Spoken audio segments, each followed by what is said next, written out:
মায়ের পেটে জন্মিল শিশু, পানির পেটে মাছ, ভূমির পেটে দিয়েছ প্রভু লাখো রকম গাছ। মিল নাই রে সাদে, মিল নাই রে চেহারায়, এ তো সবই তোমার দান। মহাবৈজ্ঞানিক আল্লাহ তুমি সৃষ্টি করেছ মোরে, লক্ষ কোটি সাজদা করি তোমায় কদমে বারে বারে। মহাবৈজ্ঞানিক আল্লাহ তুমি সৃষ্টি করেছ মোরে, লক্ষ কোটি সাজদা করি তোমায় কদমে বারে বারে। মরা বৈজ্ঞানিক পারি শুধুই ভাঙা গড়ার কাজ, তোমার সৃষ্টি দেখে মরা পায় গো বড়ই লাজ। মহাবৈজ্ঞানিক আল্লাহ তুমি সৃষ্টি করেছ মোরে, লক্ষ কোটি সাজদা করি তোমায় কদমে বারে বারে। আত্মার মতো শক্তি তুমি রেখেছ গোপন করে, শত চেষ্টা করে তারে রাখতে পারি না ধরে। হাকিম বৌদ্ধ কবিরাজ যত পাগল হয়ে যায়, আত্মার মতো শক্তি মরা খুঁজে নাহি পায়। মরা বৈজ্ঞানিক পারি শুধুই ভাঙা গড়ার কাজ, তোমার সৃষ্টি দেখে মরা পায় গো বড়ই লাজ। মহাবৈজ্ঞানিক আল্লাহ তুমি সৃষ্টি করেছ মোরে, কোটি সালাম জানাই তোমার কদমে বারে বারে। উপস্থিত চলমান সভার নির্বাচিত সুযোগ্য সভাপতি সাহেব, উপস্থিত কোরআন এবং হাদিস প্রেমিক, ইসলাম প্রেমিক শ্রোতা মণ্ডলী, পর্দার অন্তরালে অবস্থানরতা আমার জননীর জাতি মা ও বোনেরা, প্রশংসা একমাত্র সেই মহান মুনিবের জন্য, যেই মহান মুনিব আমাদেরকে একটা মাদ্রাসা কেন্দ্রিক আয়োজিত সভাতে বসার যিনি সুযোগ দিয়েছেন, সেই মহান মুনিবের প্রশংসা আদায় করি, সকলে বলি আলহামদুলিল্লাহ। তার পরে শান্তি বর্ষিত হোক মহাবিশ্বের মহামানব আশরাফুল আম্বিয়া মেহবুবে কিবরিয়া নবী মুহাম্মদুর রাসূল সাল্লাল্লাহু আলাইহি ওয়াসাল্লামের উপর, আল্লাহুম্মা আমিন। বক্তব্যের শুরুতেই অত্র এলাকার মানুষের জন্য অগণিত অসংখ্য ধন্যবাদ জানাচ্ছি। আজকে যাদের প্রচেষ্টার মাধ্যমে মেলা নামক জালসাই, মেলা নামক উৎসবকে যারা কবর দিতে পেরেছেন তাদেরকে অসংখ্য ধন্যবাদ। জালসার নামে মেলা চলবে, এটা ভণ্ডামি ছাড়া কিছু নয়। জালসা যেখানে চলবে সেখানে মেলা চলবে না, আর মেলা যেখানে হবে সেখানে জালসা হবে না। আগে মেলা বন্ধ করে জালসা হতো, এখন জালসা আর মেলা উভয়কে নিয়েই চলছে জালসা। তো এটা ধর্মীয় জালসা না বলে ধর্মীয় উৎসব বলার প্রয়োজন ছিল, যার কারণে আজকে যাদের চিন্তা চেতনায় মেলা মুক্ত জালসা হচ্ছে তাদেরকে অগণিত অসংখ্য ধন্যবাদ জানাই। আল্লাহর কাছে তাদের জন্য দোয়া রাখি, আল্লাহ এই ভালো উদ্যোগকে তুমি জান্নাতের ওসিলা হিসাবে তুমি কবুল করো, সকলে বলি আমিন। অত্র এলাকার মানুষকে আবারও অনুরোধ করব, কোনোভাবেই শয়তানের খপ্পরে পড়ে নতুন করে যেন আবার জালসাই মেলার জন্য কোনো রকমের সুযোগ না থাকে, এরা আপনাদের কাছে আন্তরিকভাবে অনুরোধ করে গেলাম। আর আপনারা আর একটা সিদ্ধান্ত নিয়েছেন, খুব ভালো সিদ্ধান্ত, ডে নাইট প্রোগ্রাম। যেখানে ছেলে এবং মেয়েদের আলাদা আলাদা ব্যবস্থা। তবে আলহামদুলিল্লাহ যতটুকু করেছেন অসংখ্য ধন্যবাদ। আগামী দিন থেকে আর একটু চেষ্টা করবেন যাতে করে নারী আর পুরুষ একাকার হয়ে কোনোভাবে সংস্পর্শে যাতে না আসতে পারে, এই চিন্তা চেতনার দায়িত্ব আপনাদের কাছে দাবি রাখলাম। দাবি রেখে বক্তব্যের বিষয় শুরু করব। তবে একজনও কেউ উঠবেন না। যদি কেউ উঠে চলে যান তাহলে জানতে হবে একটা গুরুত্বপূর্ণ আলোচনা শোনা থেকে আপনি বঞ্চিত হলেন। এবার বলবেন কি বা আপনি বলবেন, নতুন করে কি ওহী নিয়ে এসে আপনি বলবেন? জি না, ওহী রাস্তা বন্ধ হয়ে গেছে। যা ইসলামের ভিতরে আছে সেগুলি নতুন করে কারো কিছু বলার ক্ষমতা আর কারোর নেই। তবে আমাদের একটা রেওয়াজ হয়ে গেছে, যে বক্তা যত দূর থেকে আসবে সেই বক্তা তত বড় বক্তা। এলাকায় যদি একটা শাইখুল হাদিস মাদানী আলেম থাকে তো এলাকার মানুষ তিনাদেরকে দাম দিতে চায় না। ওই নদিয়া থেকে নিয়ে আসতে হবে, আসাম থেকে নিয়ে আসতে হবে, ত্রিপুরা থেকে নিয়ে আসতে হবে, মেঘালয় থেকে নিয়ে আসতে হবে। তো তারা এসে এখানে কি ওহির বাইরে নতুন করে কি ওহি অবতীর্ণ করবেন তিনারা? যা আছে কোরআন হাদিসে তাই তো বলবে। তো আমাদের জন্য কপাল খারাপ, এলাকার কোন আলেমদেরকে আমরা সম্মান করতে জানি না। আমরা বিদেশ থেকে আলেমদেরকে ভাড়া করে নিয়ে এসে হাজার হাজার টাকা তাদের পিছনে আমরা খরচ করি। এটা আমাদের জন্য দুর্ভাগ্য। সেই জন্য আমি নতুন করে কিছু দিতে পারবো না। যা কোরআন হাদিসে আছে তাই, আর তার ভিতর থেকে ক্ষুদ্র যে জ্ঞান আল্লাহ দিয়েছেন তার ভিতর থেকে আমি কিছু আলোচনা করব। তবে আলোচনাটা আমার বিদ্যা অনুযায়ী আপনাদেরকে যথেষ্ট কিছু একটা ভালো উপহার দেব, এটা আমি আশা করছি। সেই জন্য যারা বসে আছেন একটু ধৈর্যের পরিচয় দিয়ে একটু বসার চেষ্টা করবেন। আজকের বক্তব্যের বিষয়টি হবে সম্পদ এবং সম্মান। এটাকে আমরা মনে করি আল্লাহ পাকের পক্ষ থেকে ভালোবাসা, কিন্তু আসলেই সম্পদ এবং সম্মান আল্লাহ পাকের পক্ষ থেকে এটা ভালোবাসা নাকি পরীক্ষা? আমরা মানুষ গর্ব ভরে বলি কারুর একটা ছেলে, কারুর তিনটা ছেলে, একটা ডাক্তার, একটা মাস্টার, একটা ইঞ্জিনিয়ার। তো গর্ব করে বলে আমি সফল সন্তানের পিতা, আমার তিনটা ছেলেই সরকারি চাকরিজীবী। এবং মানুষও তাকে সফল মনে করে এবং সফল সন্তানের পিতা মনে করে। করে কি করে না? একটু আওয়াজ দেওয়া লাগবে, করে কি করে না?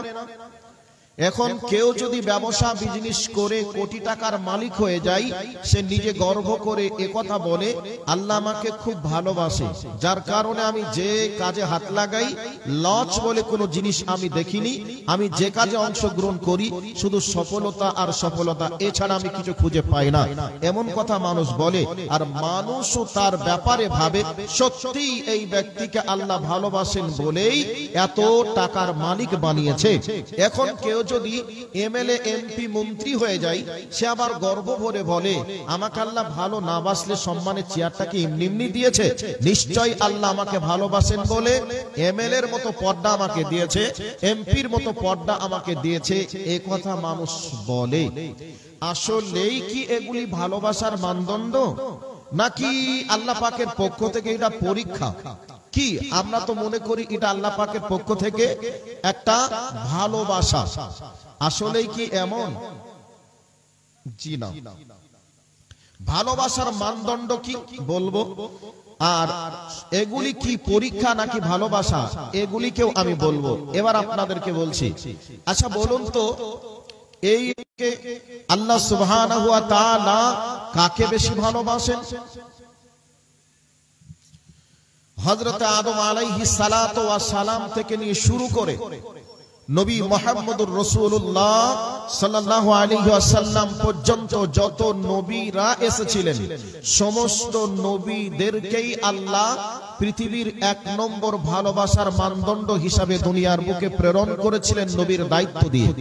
তবে এতগুলো নবী সকলেই আল্লাহর কাছে ভালোবাসার একটা পাত্র। তার মধ্যেও শ্রেষ্ঠ নবী মুহাম্মদুর রাসূলুল্লাহ সাল্লাল্লাহু আলাইহি ওয়াসাল্লামকে আল্লাহ বেশি ভালোবেসেছিলেন বলেই আল্লাহ হাবিবুল্লাহ টাইটেল দিয়েছিলেন। কথা বলুন ঠিক কিনা? এবার চলে আসুন, সম্পদ আর সম্মান এটা ভালোবাসার যদি মানদণ্ডই হতো তাহলে নবী মুহাম্মদুর রাসূলুল্লাহ সাল্লাল্লাহু আলাইহি ওয়াসাল্লামকে আল্লাহ কতটা সম্পদের মালিক বানিয়েছিলেন?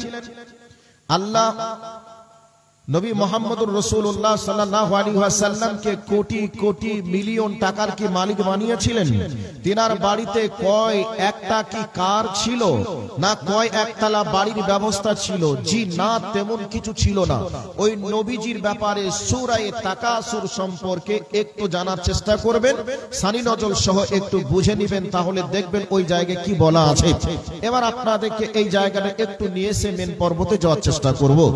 নবী মুহাম্মদুর রাসূলুল্লাহ সাল্লাল্লাহু আলাইহি ওয়াসাল্লাম প্রচন্ড রোদের তাপে, যেই রোদের তাপে ধান যদি দেওয়া হয় ক্ষয় হয়ে যায়, চাউল যদি রেখে দেওয়া হয় মুড়ি হয়ে যায়, এইরকম উত্তপ্ত পরিস্থিতি পরিবেশে মানুষ রোদের তাপে বার না হয়ে সকলেই ঘরের ভিতরে রোদের তাপ থেকে বাঁচার জন্য চেষ্টা করত। এই প্রচন্ড রোদের তাপে নবীজি বাড়িতে থাকতে পারলেন না, বাড়িতে না থেকে রাস্তায় বার হলেন।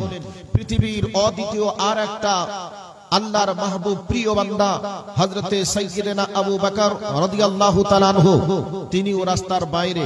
আল্লাহর নবী আবু বকরকে জিজ্ঞাসা করলেন, আবু বকর, এই প্রচন্ড রোদের তাপে কেন তুমি বাড়ির বাইরে এসেছো বলো? আল্লাহর নবীকে আবু বকর উত্তর দিলেন, ইয়া রাসূলুল্লাহ, আপনাকে যেই জিনিসে বাড়ির বাইরে নিয়ে এসেছে আমি আবু বকর কেও ওই জিনিসেই বাড়ির বাইরে নিয়ে এসেছে। দুইজন সামনের দিকে আগাতে লাগলেন। পৃথিবীর অদ্বিতীয় ভালো মানুষ সামনের দিকে যেতে যেতে আর একজন ভালো মানুষ, যেই ব্যক্তির ব্যাপারে, যেই ব্যক্তির জবানকে কেন্দ্র করে আল্লাহ কোরআনে আয়াত অবতীর্ণ করেছেন, যেই ব্যক্তির ব্যাপারে নবীজি বলেছেন আমি হলাম শেষ নবী, আমার পরে কোনো নবী আসবে না। লাউ কানা বাদা নাবিয়ান লাকানা ওমর, যদি আমার পরে যদি নবী আসার সিলসিলা জারি থেকে যেত তাহলে নবীর টাইটেলটা হযরত ওমরকে আল্লাহ দিতেন। এইরকম একটা দামি ব্যক্তি রোদের তাপে বাড়ির বাইরে। আবু বকর এবং নবীজি জিজ্ঞাসা করলেন, আবু বকর, ওমর, কেন গো, কি হয়েছে? বাড়ির বাইরে কেন প্রচন্ড রোদের তাপে? হযরত আবু বকর ওমর রাদিয়াল্লাহু তাআলা উত্তর দিলেন, ইয়া রাসূলুল্লাহ, ওগো সিদ্দিক আকবর, তোমাদের দুইজনকে যেই জিনিসে প্রচন্ড রোদের তাপে বাড়ির বাইরে নিয়ে এসেছে আমি ওমর কেউ ওই জিনিসেই বাড়ির বাইরে নিয়ে এসেছে। কি কারণে? পেটের ক্ষুধার যন্ত্রণার কারণে। পেটে ক্ষুধার এত যন্ত্রণা, যেই যন্ত্রণায় রোদকে রোদ মনে না করে কোথাও দুটি খাবার পেয়ে পেটের যন্ত্রণাকে নিবারণ করব, এই উদ্দেশ্যে পৃথিবীর শ্রেষ্ঠ মানুষ নবী মুহাম্মদুর রাসূলুল্লাহ সাল্লাল্লাহু আলাইহি ওয়াসাল্লাম রোদকে রোদ মনে না করে বাড়ির বাইরে চলে এসেছেন। সিদ্দিক আকবর হযরতে আবু বকর রাদিয়াল্লাহু তাআলা আনহু তিনি বাইরে, এবং হযরতে ওমর রাদিয়াল্লাহু তাআলা আনহু তিনিও বাড়ির বাইরে। তার মানে যদি সম্পদ ভালোবাসার মানদণ্ডই হতো তাহলে এই পৃথিবীর তিনটা সম্পদকে, পৃথিবীর তিনটাই এক নম্বরের আল্লাহর প্রিয় বান্দা। এরপরেও ওনাদের পেটে খাবার ছিল না, পেটের খাবারের অভাবে রোদের তাপে বাড়ির বাইরে পর্যন্ত পার হয়ে চলে গেছে। মাঝে মধ্যে হযরত ওমর রাদিয়াল্লাহু তাআলা আনহু আল্লাহর নবীকে বলতেন, ইয়া রাসূলুল্লাহ, ইহুদি খ্রিস্টানরা আজকে এত দামি খাটে শুবে বিছানায় ঘুমাবে, আর তারা এত দামি দামি সম্পদের মালিক হবে, তারা এত কিছু সাজসজ্জা গ্রহণ করতে পারে, আর আপনি পৃথিবীর শ্রেষ্ঠ মানুষ হওয়ার পরে সাদা খাটে মানে সাদা বিছানায়, খালি বিছানায় আপনি ঘুমান, আর ওই বিছানার ছাপটা আপনার পিঠের উপরে লেগে যায়। নবী গো, আপনি আমাকে একটু বলুন, আপনার জন্য দামি একটা বিছানার ব্যবস্থা করে দিই। আল্লাহর নবী তখন বলেছিলেন, ওমর, আমি এই দুনিয়াতে আরাম আয়েশের জন্য আসি নাই, বরং আমি এসেছি কিয়ামতের ময়দানে আমার উম্মতদেরকে জান্নাতের পথ দেখানোর জন্য এবং সঙ্গে করে জান্নাতে নিয়ে যাওয়ার জন্য। সম্মানিত উপস্থিতি, আল্লাহর নবী জনাবে মুহাম্মদুর রাসূলুল্লাহ সাল্লাল্লাহু আলাইহি ওয়াসাল্লামের থেকে বেশি কাউকে ভালোবেসেছেন এই মর্মে কোনো কি প্রমাণ রয়েছে? না, প্রমাণ নেই। কিন্তু আল্লাহর নবীকে সবথেকে বেশি ভালোবাসার পরেও আল্লাহর নবী পেট পুরে খাবার ঠিকমতো খেতে পারেননি। এরপরেও যেদিন তাবুকের মানে যেই দিনকে গর্ত খনন করছিলেন, সেই গর্ত খনন করার সময় জঙ্গে খন্দক, সেই খন্দকের গর্ত খননের কাজ যখন চলছিল, সাহাবায়ে কেরাম আলাইহিম আজমাইনদের পেটে এত ক্ষুধার যন্ত্রণা, কেউ কাপড়কে টান করে বেঁধেছে, কেউ কাপড়ের তলে একটা পাথর বেঁধেছে। এমতো অবস্থায় সাহাবীরা ক্ষুধার যন্ত্রণায় অতিষ্ঠিত। এই অবস্থায় কেউ কেউ ভাবছেন একটু খাবার কোথাও পাই কিনা দেখে আসি। এই অবস্থায় পৃথিবীর শ্রেষ্ঠ মানুষ নবী মুহাম্মদুর রাসূলুল্লাহ সাল্লাল্লাহু আলাইহি ওয়াসাল্লাম গর্ত খননের কাজ করতে গিয়ে যখন উপরে হাতটা উঠিয়েছেন, তখন দেখছেন নবীজির পেটের উপরে একটা নয় দুইটা পাথর বাঁধা আছে। কিন্তু যেই সাহাবীরা ক্ষুধার যন্ত্রণায় কাতর, ওনাদের পেটে ছিল একটা পাথর, কিন্তু পৃথিবীর শ্রেষ্ঠ মানুষ তিনার পেটে ছিল দুইটা পাথর। তখন ওই সাহাবীরা দেখে মনে মনে ভাবলেন, আহারে, আমাদের থেকেও নিশ্চয়ই নবীজির ক্ষুধা বেশি লেগেছে। এই দৃশ্য সাহাবীরা দেখে শান্ত হলেন, আলাদা বিষয়। তবে সম্পদ এটা ভালোবাসার মানদণ্ড নয়, ভালোবাসার মানদণ্ড হচ্ছে ঈমান এবং আমল। আল্লাহ রাব্বুল আলামিন তিনি বলেছেন, ইন্নামা আকরামাকুম ইনদাল্লাহি আতকাকুম। আল্লাহ তাকে ভালোবাসেন বেশি যার অন্তরে আল্লাহ ভীতি যত বেশি আছে। এক কথায় আল্লাহ ভীতিওয়ালা ব্যক্তিদেরকে আল্লাহ সুবহানাহু ওয়া তাআলা বেশি ভালোবাসেন। আল্লাহর কোরআন প্রমাণ করে, আবার আল্লাহর কোরআন প্রমাণ করে, ফামান যুহজিহা আনিন নার ওয়া উদখিলাল জান্নাতা ফাকাদ ফাজ। যেই ব্যক্তির ঠিকানা জান্নাতে হলো, সেই ব্যক্তি নিজেকে সফলতা অর্জন করতে পারলো। আমরা সফলতা মনে করি যে যত টাকার মালিক হয়, যে যত সম্পদের মালিক হয়, যে যত সম্মানের চেয়ার পায়, সে নিজেকে সফলতা মনে করে, সে তত নিজেকে সৌভাগ্যবান বলে মনে করে। কিন্তু আসলে এগুলি সৌভাগ্যবানের পরিচয় নয়, ভালোবাসার মানদণ্ডও নয়, বরং ভালোবাসার মানদণ্ড হচ্ছে তাকওয়া, আল্লাহ ভীতি। এবং যেই ব্যক্তি নিজে আমল আখলাক দিয়ে নিজের ঠিকানাটাকে জান্নাতের মধ্যে তৈরি করে নিতে পারে, সেই ব্যক্তি প্রকৃতপক্ষে সফল। কিন্তু আমরা সফল মনে করি না, এদেরকে আমরা বোকা মনে করি। এই জন্য অনেক মানুষ বলে, কেন আপনার মতো একজন যোগ্য আলিম হওয়ার পরে 10,000 টাকায় মাদ্রাসায় সার্ভিস দিবেন? কেন আপনার মতো যোগ্য আলিম হওয়ার পরে আপনি মসজিদে ইমামতি করবেন? কেন আপনি ব্যবসা বিজনেস করতে পারেন না? এ কথা মানুষ অনেক আলিমদেরকে বলে। তবে সবাই যদি টাকার পিছনে ছুটবে, সবাই যদি দুনিয়ার পিছনে ছুটবে, তাহলে ঈমান এবং আমলের পিছনে কে ছুটবে?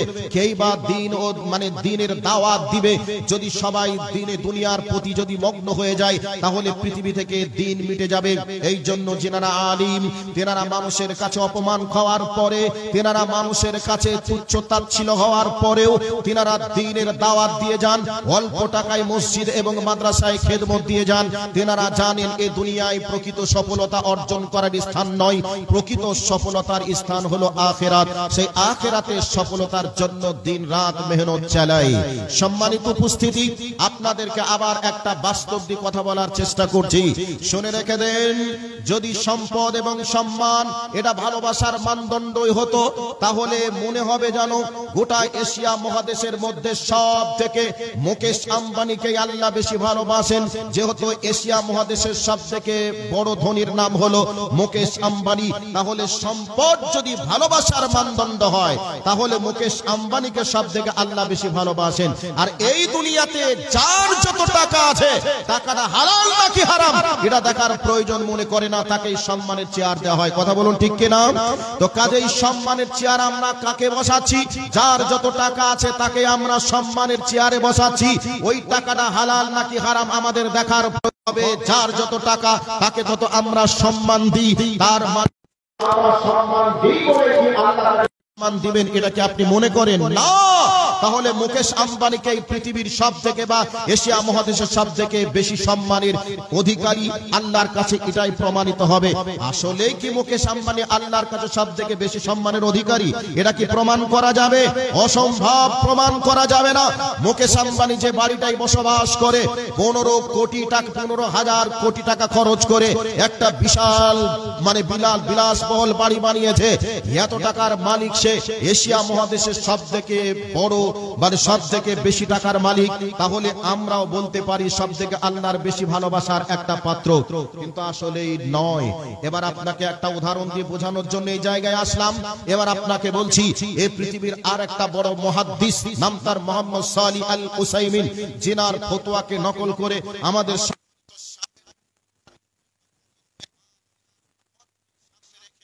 আজ সমাজের বুকে ফতোয়া দেওয়া হয়।